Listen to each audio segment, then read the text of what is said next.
සුබ දවසක් වේවා කියලා ඔයාලා හැමදෙනාම අදත් ආදරෙන් පිළිගන්නවා.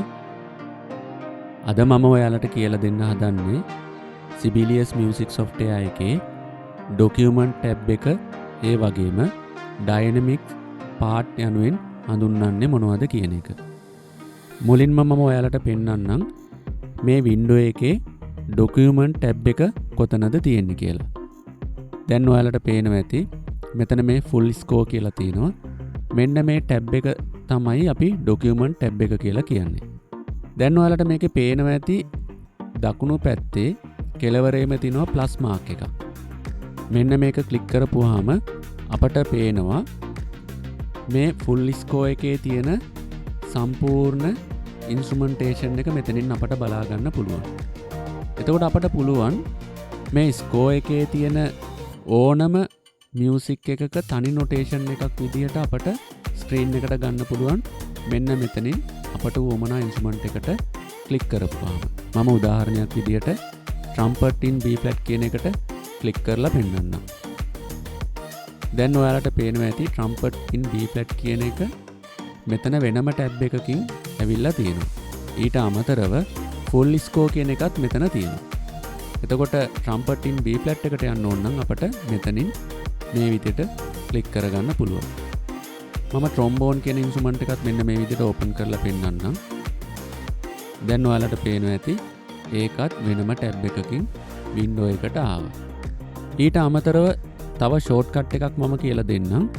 කීබෝඩ් එකේ W key එක ප්‍රෙස් කරපුවාම ඔයාලට පුළුවන් full score එකට යන්න. ඊට අමතරව අපේ ඉන්ස්ට්‍රුමන්ට් එකට යන්න ඕන නම් අහපව් W key එක ප්‍රෙස් කරන්න ඕනේ. ඊළඟට මම ඔයාලට කියලා දෙන්නම් තවත් ෂෝට්කට් එකක්.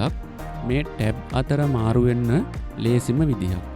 ඒකට කරන්න තියෙන්නේ කීබෝඩ් එකේ control key එක ප්‍රෙස් කරගෙන ටැබ් key එක මෙන්න මේ විදිහට ප්‍රෙස් කරනකොට ඔයාලට පේනවා ඇති වම් පැත්තේ ඉඳලා දකුණු පැත්තට ඉන්ස්ට්‍රුමන්ට් මාරු කරගන්න පුළුවන් මෙන්න මේ විදිහට.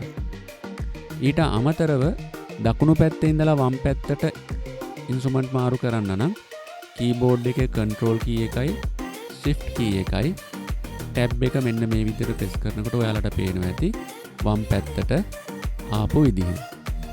හොඳයි. ඊළඟට මම ඔයාලට කියලා දෙන්නම් මේ ටැබ් ක්ලෝස් කරන්නේ කොහොමද කියලා. ක්ලෝස් කරන්න එක ක්‍රමයක් තමයි අපට mouse එකෙන් මෙන්න මේ විදිහට මෙතන ක්ලික් කරලා ටැබ් එක ක්ලෝස් කරගන්න පුළුවන්.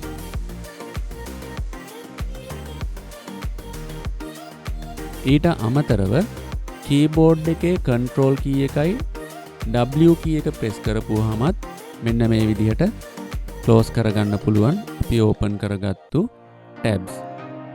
හොඳයි. දැන් මම ඔයාලට කියලා දෙන්නම් අපි මේ ඕපන් කරගත්තු ක්‍රමයට නැතුව තවත් ලේසි විදිහකට කොහොමද මේ ටැබ් එකක් ඕපන් කරගන්නේ කියලා. අපි හිතමු අපට ඉලෙක්ට්‍රික් ගිටාර් කියන එක වෙනම ටැබ් එකකින් ඕපන් කරගන්න ඕනේ කියලා. ඉතින් මේකට කරන්න තියෙන්නේ මේ ඉලෙක්ට්‍රික් ගිටාර් කියන එකේ ස්ටේව් එකේ මොකක් හරි බා එකක් මෙන්න මේ විදිහට සිලෙක්ට් කරන්න. ඊට පස්සේ කීබෝඩ් එකේ W key එක මෙන්න මේ විදිහට ප්‍රෙස් කරන්න. දැන් ඔයාලට පේනවා ඇති ඉලෙක්ට්‍රික් ගිටාර් කියන එක වෙනම ටැබ් එකකින් ඕපන් වෙච්ච විදිහ. හොඳයි. ඊළඟට මම ගොඩක් වටින දෙයක් කියලා දෙන්නම්. ඒක තමයි අපට පුළුවන් දැන් මේ විදිහට ගිටාර් එකක් හරි මොකක් හරි මියුසික් එකක් වෙනම ෂීට් එකකින් ඕපන් කරගත්තාම මේකේ මොකක් හරි එඩිට් එකක් කරොත් උදාහරණයක් විදිහට දැන් මෙතන G flat කියන එක මම කීබෝඩ් එකේ up arrow key එක ප්‍රෙස් කරලා මෙන්න මේ විදිහට නෝට් එක වෙනස් කරනවා. ඊට පස්සේ මම W key එක ප්‍රෙස් කරලා බලනවා score එකෙත් මේක වෙනස් වෙලා තියෙනවද කියලා. දැන් ඔයාලට පේනවා ඇති මෙතන අපි අදාළ මියුසික් එකේ වෙනස් කරන වෙනස් කිරීම score එකෙත් වෙනස් වෙලා තියෙන විදිහ. මේකට හේතුව තමයි මේ හැම ෂීට් මියුසික් එකක්ම ලින්ක් වෙලා තියෙන්නේ. හොඳයි. ඊළඟට මම ඔයාලට කියලා දෙන්නම් තවත් ඒ වගේ ඊටාම වැදගත් දෙයක්. ඒක තමයි දැන් ඔයාලට මෙතන පේනවා ඇති G flat note එකක් තියෙනවා. එතකොට මේ G flat කියන note එකේ enharmonic note එක නම් F sharp. ඉතින් අපට මේක එන්හාමනික් එකක් විදිහට වෙනස් කරගන්න ඕන නම් අපට ගොඩක් මහන්සි වෙන්න දෙයක් නැහැ. අපට කරන්න තියෙන්නේ මේ නෝට් එක මේ විදිහට සිලෙක්ට් කරලා enter key එක press කරන්න විතරයි. දැන් ඔයාලට පේනවා G flat තිබුණු නෝට් එක F sharp එකක් විදිහට වෙනස් වුණ විදිය. මෙතෙන්දී අපට ගොඩක්ම වාසියක් තියෙන්නේ මේ විදිහට අපි අදාළ ඉන්ස්ට්‍රුමන්ට් එකේ විතරක් එන්හාමනික් නෝට් එකක් විදිහට වෙන නෝට් එකක් දාගත්තාම ඒක ස්කෝ එකේදී වෙනස් වෙන්නේ නැහැ. මම ඒක ඔයාලට පෙන්නන්නම්. මම දැන් W key එක press කරලා ආපහු ස්කෝ එකට යන්නම්. දැන් ඔයාලට පේනවා ඇති මෙතන G flat එක තියෙනවා. හැබැයි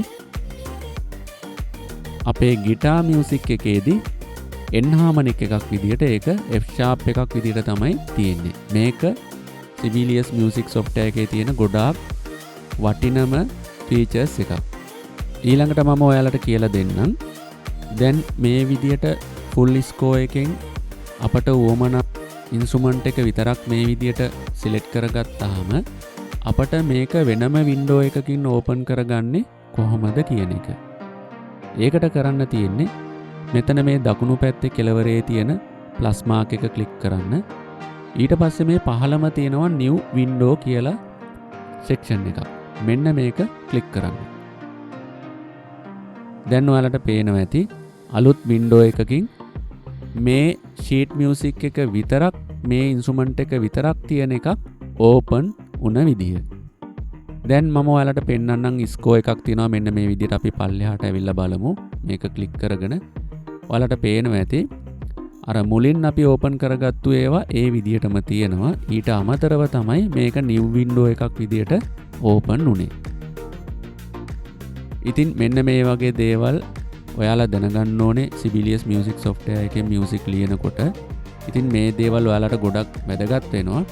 ඉතින් මෙන්න මේ විදිහට ඊටාම පුංචි තැන්වල ඉඳලා මේ දේවල් ඉගෙන ගන්න. එතකොට ඔයාලට ඊටාම ඉක්මනටම Sibelius music software එක පාවිච්චි කරලා ගොඩක් ලොකු composing කරගන්න පුළුවන් වෙන්නේ. හොඳයි. අදට මගේ වීඩියෝ එක මෙයින් අවසන් කරනවා. සුබ දවසක්.